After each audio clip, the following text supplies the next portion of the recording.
Hi, this is Mark Williams, and thank you for joining us at Table for Three Live. In today's episode, Tony and I launch a three-part series on Ephesians 5, verses 8 to 16. We're still looking into the topic of what the Bible tells us about our most precious resource, which is time.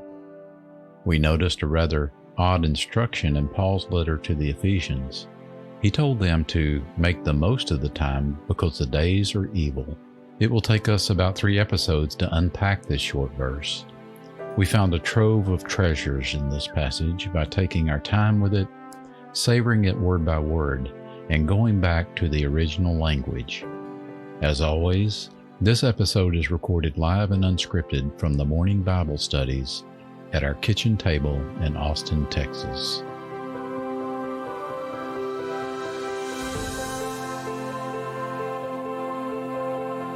Ephesians 5:16 says, making the most of the time because the days are evil. Just going to throw that out and then see where you want to go from there for context. If it's okay with you, I'm going to back all the way up to the middle of Ephesians 5:8. Okay. And actually, we could back all the way up to the beginning of 8. It says, for you were once darkness, but now you are light in the Lord.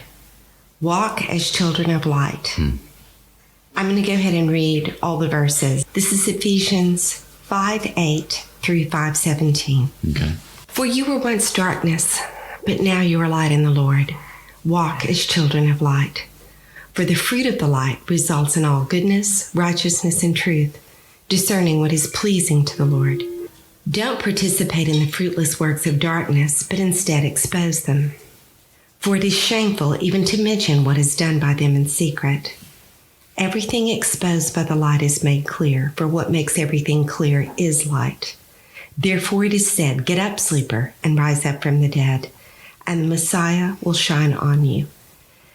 Pay careful attention then to how you walk, not as unwise people, but as wise, making the most of the time because the days are evil. So don't be foolish, but understand what the Lord's will is. I am so looking forward to breaking this down. There's so much beautiful truth in this. So, yeah, I'm sorry. No, go ahead. So going, I was just, here I am interrupting again, but I was just really caught this time by, for what makes everything clear, which that's what we want, right? We want clarity. What makes everything clear is light. What a beautiful sentiment.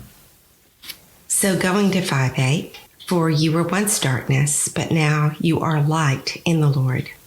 4 is exactly as it says, as is you were once formerly at one time darkness, which of course is metaphorically a night of darkness, but it actually means here a state of ignorance, especially in respect to divine things and human duties. It is, it's from the base of a word that means shadow, skia, a shade caused by, of course, the interception of light, but an image cast by an object representing the form, an adumbration, which all of this is nothing in the world but shadow. But I really like this connotation in terms of the fact that when we're in a shadow, not only is there a lack of light, but also there's an image imposed over what we're seeing. So if you think about it, and I know I'm getting really poetic here, but that's really cool. And you think about the fact that not only is there less light to see, but there is the suggestion of something in terms of the form of a shadow. So you're not just seeing something revealed, right? But there's an imposing of something else on top of it. And that something else is what is between the light and you. Exactly. So it's a really cool thought that you were once standing in the shadow of something else with less light and the suggestion of perhaps something evil or perhaps just a distraction, perhaps something that's not even bad, but you're not seeing total clarity in that regard. So it's that's a cool image to me. So the Greek word for darkness there is? Well, that's what this evolved out of. Okay, but that's skotos, is that?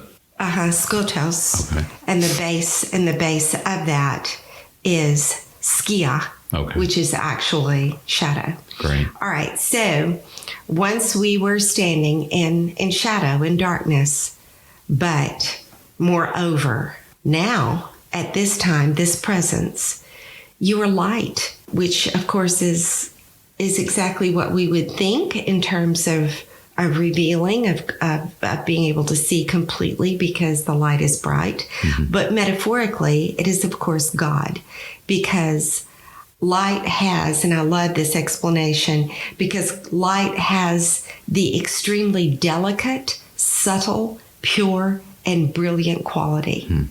Light is truth. It's complete revelation, because revealing, in the revealing, absolutely nothing is hidden. So it's before the object.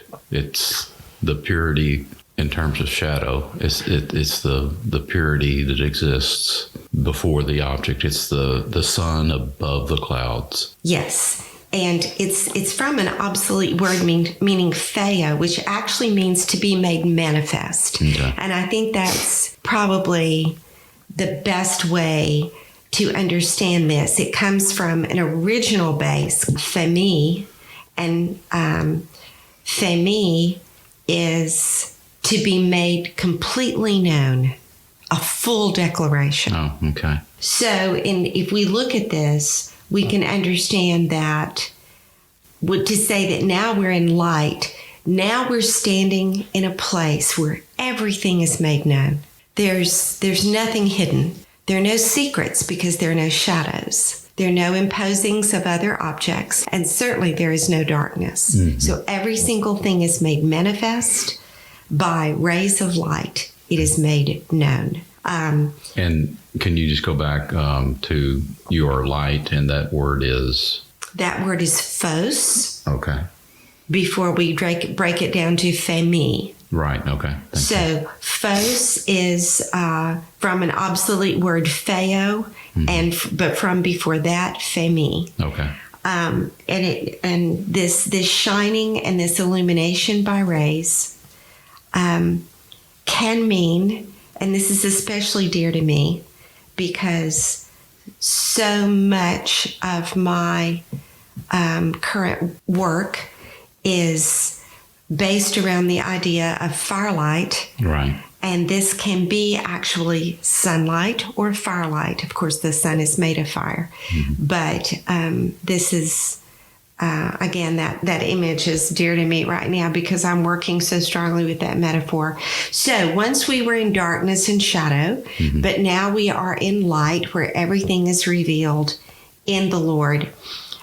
In him whom everything was made and known, and to whom everything belongs. Okay. Walk, and here is our familiar verb, peripateo. Okay.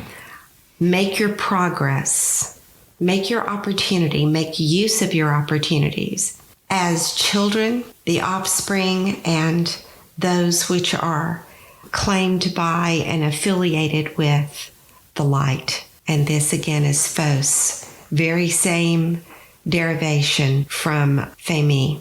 Walk as those who are descended from and affiliated with, those who belong to everything that is open and known, no secrets. For the fruit, and fruit is, of course, that which originates from the products of the acts, the deeds, the prophets. And I don't mean prophet as in predicting the future. I mean prophet as in profit, those things which result from. So the fruit of the light results in is a coming from all the goodness, which is what is upright of the heart and life, the kindness, the condition that is acceptable to God because of its integrity, because of its, again, purity and correctness, justice and truth. that which is objectively, in reality, certainly what is seen in the way that God sees it. Okay, that's a big mouthful, so let's go back to that. This is telling us to make our progress as offspring and affiliators of that place where everything is revealed, where we are products of what is revealed, where all that we do, all that we make, all the decisions that we make, as well as our deeds, are products of openness, kindness, right thinking, what is acceptable to God, what is just, and what God sees as reality. According to verse 9, this is all fruit. All those things you've mentioned are fruit of the light. Of the light. Yes. And the final part of that sentence is discerning, examining, testing, and proving, recognizing as genuine all of that is acceptable to the Lord. Okay. And that's verse 10. Yeah. Yes. So if you put 8, 9, 10 together, okay, you're saying once we stood in shadow and darkness, but now because the very light of God reveals and makes everything known clearly, we are to make our progress in and do our deeds. We're to make our choices based upon those things that come out of clear revelation. Those things that are revealed because we know God. Things that we couldn't see clearly before.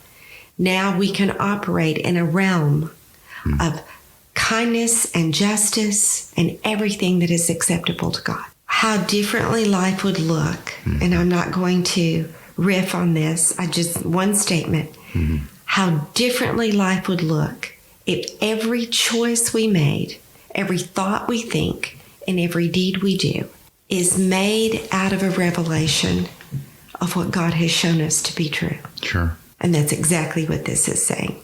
Now we can do those things if we choose to. We have the light, so this is our opportunity. This is our opportunity to act like we know something. To act what we are capable of doing because God has shown us. Well, we made it through verse 10. We learned a lot, but there's much more to glean from this rich passage, so we'll pick up from there in the next episode. Thanks for joining Tony and I at our table for 3. We'll see you next time.